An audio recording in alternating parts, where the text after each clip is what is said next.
आज की इस वीडियो में मैं आपको दुनिया में किए गए इंसानों के ऊपर सबसे भयंकर एक्सपेरिमेंट्स के बारे में बताऊंगा, जिन्हें जानने के बाद आपको बिल्कुल भी विश्वास नहीं होगा कि कोई इंसानों के ऊपर ऐसा कुछ कैसे कर सकता था। लेकिन इससे पहले आप प्लीज इस वीडियो को एक लाइक दे दे और कमेंट्स में पिक में लिख दे ताकि कल की वीडियो में मैं आपको शाउट आउट दे दूं। मैनहट्टन प्रोजेक्ट, हो सकता है शायद आपने इसके बारे में सुना हो। असल में ये चीज अमेरिका वाले लोगों के लिए एक सीक्रेट ऑपरेशन थी और इस प्रोजेक्ट के तहत उनका प्लान था कि वो बेहद खास तरह के एटम बॉम्ब्स बनाएंगे जो दुनिया में चल रहे वर्ल्ड वॉर 2 को खत्म करने की क्षमता रखेंगे। और इसी प्रोजेक्ट के बीच हैरी डैगलियन नाम के ये व्यक्ति निकल कर आए और उन्होंने इस प्रोजेक्ट पर काम करना शुरू किया। 21 अगस्त 1945 के दिन वो इसी पर अपना काम कर रहे थे। वो असल में एक न्यूट्रॉन रिफ्लेक्टर बनाना चाह रहे थे, इसलिए उन्होंने एक 4.5 किलो की टंगस्टन कार्बाइड से बनी हुई ईंटों को प्लूटोनियम से बनी कोर के चारों तरफ रखना शुरू किया। इस एक्सपेरिमेंट में वो ऐसी कई टंगस्टन की ईंटों का इस्तेमाल कर रहे थे और बदकिस्मती से उनके हाथ से टंगस्टन की एक ईंट फिसलकर नीचे गिर गई और यहीं से एक चेन रिएक्शन शुरू हो गया। उनको अपनी गलती का एहसास बहुत जल्दी हो चुका था और उन्हें पता था कि अब उनके साथ क्या होने वाला है, इसलिए सबसे पहले उन्होंने इस चेन रिएक्शन को रोकने की कोशिश की, लेकिन तब तक बहुत देर हो चुकी थी और वो अब तक न्यूट्रॉन्स की रेडिएशंस का शिकार हो चुके थे। उनकी हालत का अंदाजा लोगों को हुआ तो तुरंत उन्हें कई हॉस्पिटल्स में एक के बाद एक भर्ती करवाया गया, लेकिन अब तक उनके पूरे शरीर में रेडिएशन पॉइजनिंग फैल चुकी थी। ये खबर सुनते ही उनकी माता और बहन तुरंत न्यू मैक्सिको पहुंच गई, लेकिन जब तक वो वहां पहुंची तब तक हैरी कोमा में जा चुके थे। बदकिस्मती से इस एक्सीडेंट के 25वें दिन बाद हैरी ने हॉस्पिटल में ही दम तोड़ दिया। इस एक्सपेरिमेंट की वजह से हुई मौत ने रेडियो एक्टिव एलिमेंट्स इस्तेमाल करने के सभी रूल्स और नियमों को बदल कर रख दिया। Dioxin test.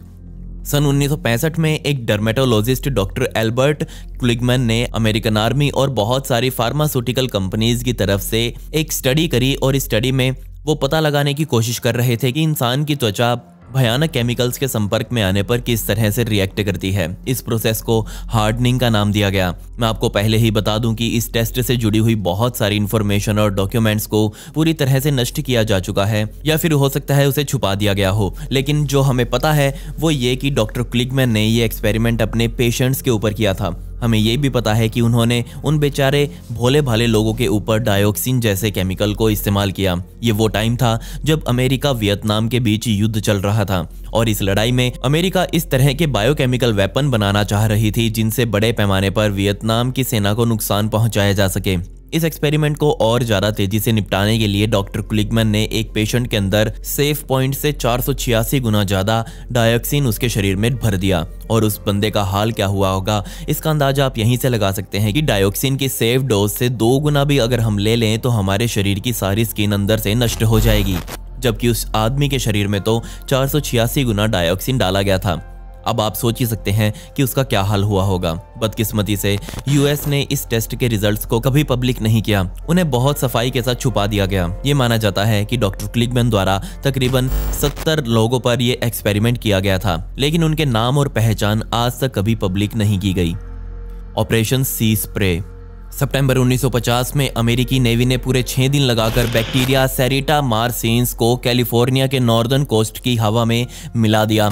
शुरुआती टेस्ट में उन्होंने इस तट से 2 मील समुद्र के अंदर तक इसे फैलाया था। आमतौर पर यह बैक्टीरिया मिट्टी और पानी के अंदर ही पाया जाता है और यह बैक्टीरिया अपने अंदर एक लाल रंग का पिगमेंट प्रोड्यूस करने के लिए पूरी दुनिया में जाना जाता है।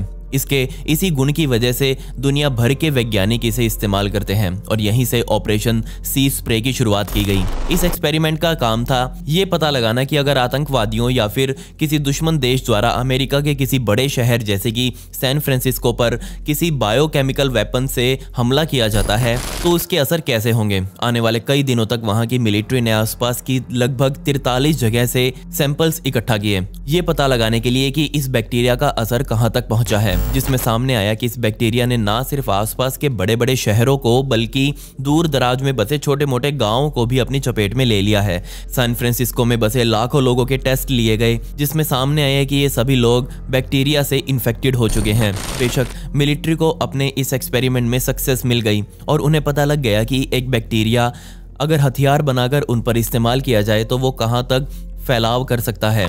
अब यहाँ उन्हें लग रहा था कि जो बैक्टीरिया उन्होंने अपनी तरफ से हवा में फैलाया है वो तो इंसानों के लिए हानिकारक है ही नहीं, जबकि ऐसा सिर्फ उन्हें लग रहा था, क्योंकि तब के समय में सैन फ्रांसिस्को में मौजूद लगभग हर इंसान को यूरिन इन्फेक्शन हो चुका था, जबकि वो लोग जिन्होंने हाल ही में कोई सर्जरी वगैरह करवाई थी उनको तो मौत ने अपने कब्जे में ले लिया। इससे इतने बड़े पैमाने पर अमेरिका में उस समय नरसंहार हुआ कि अमेरिका को मजबूरन अपनी ये बात सभी से छुपानी पड़ी। लेकिन सन 1976 में इसके बारे में अमेरिका के कई मैगजीन्स में आर्टिकल्स छपना शुरू हुए और तब सरकार ने भी ये माना कि हाँ, उनके द्वारा ऐसा ही कुछ एक समय पर किया गया था।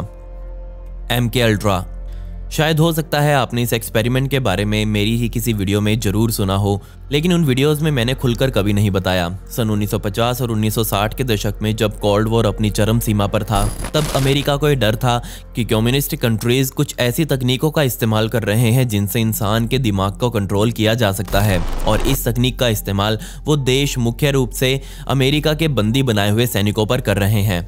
बस इसी डर के खिलाफ अब अमेरिका कुछ एक्शन लेना चाह रहा था और इसी एक्शन के रूप में CIA की तरफ से सन 1953 में MK अल्ट्रा को लॉन्च किया गया।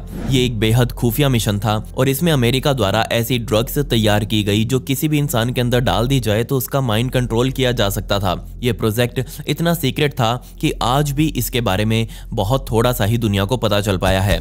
सिर्फ हमें इतना पता है कि इस एक्सपेरिमेंट में 150 आम लोगों को शामिल किया गया और इन लोगों को पहले वो ड्रग्स दी गई जिसके बाद पैरालिटिक्स और इलेक्ट्रोशॉक जैसी थेरेपीज को इनके ऊपर अंजाम दिया गया। कमाल की बात यह थी कि जो लोग इस एक्सपेरिमेंट में शामिल थे उन लोगों को ये पता ही नहीं था कि उनके साथ किया क्या जा रहा है, और तब इन ड्रग्स ने उन लोगों के शरीर में अपना जादू दिखाना शुरू किया।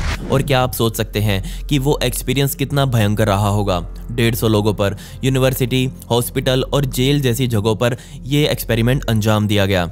कुछ वैज्ञानिक बताते हैं कि जो ड्रग्स उस समय इन लोगों को दी गई थी उससे लोग अपनी असल पहचान तक भूल चुके थे। उनको जो कहा जाता था वो उसी बात को सच मान लेते। सन 1953 से 1964 के बीच सैकड़ों लोगों को ये जानलेवा एक्सपेरिमेंट का हिस्सा बनाया गया। सन 1964 के बाद ये एक्सपेरिमेंट किसी पर किया गया या नहीं ये तो मुझे नहीं पता, लेकिन सन 1973 में इस प्रोजेक्ट को ऑफिशियली बंद कर दिया गया। और CIA से जब इस प्रोजेक्ट की ऑफिशियल जानकारी मांगी गई तो उन्होंने कहा कि हमने कभी इस प्रोजेक्ट के कोई रिकॉर्ड नहीं बनाए, इसलिए हम पब्लिकली इसके बारे में कुछ कह नहीं सकते। QK हिलटॉप, जी हाँ, ये एक और प्रोजेक्ट था जिसे CIA द्वारा लॉन्च किया गया था और इस प्रोजेक्ट में वो चाइनीज लोगों द्वारा जो ब्रेन वॉश करने की टेक्निक यूज की जाती है उन टेक्निक्स पर स्टडी करने वाले थे। जी हाँ, एक समय था जब चाइनीज सरकार ने बहुत तगड़े मेथड्स इजाद कर लिए थे जिसके द्वारा वो खास तरह से इंटेरोगेशन कर पाते थे, और इस पूरे प्रोजेक्ट की कमांड डॉक्टर हैरोल्ड वुल्फ के हाथों में सौंप दी गई। वो उस समय कॉर्नेल यूनिवर्सिटी में रिसर्चर थे। डॉक्टर वोल्फ ने सबसे पहले CIA से जेल में बंद लोगों के ऊपर होने वाले अत्याचार, उनके ब्रेन वॉशिंग, हिप्नोसिस और ह्यूमिलिएशन जैसी चीजों की टेक्निक्स मांगी। इन सभी को इकट्ठा करके वो एक ऐसी दवाई बनाने वाले थे जिससे वो दिमाग के उस हिस्से को ही डैमेज कर दें जिसमें दिमाग ये सब कुछ फील करता है। डॉक्टर हैरोल्ड ने अपनी इस एक्सपेरिमेंट में कई तरह की दवाइयां तो बना ली, लेकिन अब समय था इन दवाइयों को टेस्ट करने का, और इस टेस्टिंग के लिए डॉक्टर हैरोल्ड ने तुरंत CIA से ही इसके लिए कुछ कैदियों की डिमांड करी जिनके ऊपर वो इन दवाइयों को भी इस्तेमाल करने वाले थे। बेचारे बहुत सारे नादान कैदी जिनको तो ये पता तक नहीं था कि अब उनके साथ क्या होने वाला है, उनको डायरेक्ट अब डॉक्टर हैरोल्ड के कहने पर एक कमरे में बैठा दिया गया। डॉक्टर हैरोल्ड ने पहले ही CIA को ये बोल दिया था कि उनके द्वारा बनाई गई ये दवाई बहुत घातक है, इससे इंसानी दिमाग पर ऐसा असर पड़ सकता है जिससे वो कुछ ही मिनटों में डेड भी हो सकता है। अगर ऐसा कुछ हुआ तो उसकी जिम्मेदारी डॉक्टर हैरोल्ड की नहीं होगी। ये दवाइयां उन कैदियों को दी गई जिसके बाद उनके शरीर से कई तरह के सैंपल्स लिए गए। कुछ कैदी थे जिनके दिमाग में दवाइयां लेने के बाद खून का रिसाव चालू हो गया, जबकि बहुत से कैदियों को तो ये दवाइयां लेने के बाद रात को भयानक सपने आने लगे। इसके अलावा इस एक्सपेरिमेंट में और क्या खास हुआ था इसके बारे में कभी कुछ पब्लिकली नहीं बताया गया, लेकिन वो समय कितना बदकिस्मती भरा समय था जब लोग आम इंसानों पर ही एक्सपेरिमेंट करने से पहले एक बार भी नहीं सोचते थे। अब जरा इस फोटो को देखिए जिसमें आपको प्रोजेक्ट कैल्शियम के कुछ अवशेष दिखेंगे। जी हाँ, ये एक प्रोजेक्ट था जिसकी जानकारी मैं नहीं बल्कि आप मुझे देंगे, वो भी इंस्टाग्राम पर, और जिसकी सही हुई मैं उसे एक बहुत अच्छा कुछ गिव अवे करूंगा। तो प्लीज़ आप मुझे मेरे इंस्टाग्राम पर फॉलो कर लें और वहाँ मुझे अपने उत्तर सबमिट करें और अगले हफ्ते इसी दिन मैं आपको गिव अवे के रिजल्ट्स कुछ बताऊंगा। खैर, पिछली वीडियो का शाउट आउट पिनाटो को and comment pick me to get a shout out in next video. आपको ये वीडियो कैसी लगी कमेंट्स में वो भी बता दें। मिलते हैं अगली वीडियो में। ये वीडियो देखने के लिए धन्यवाद।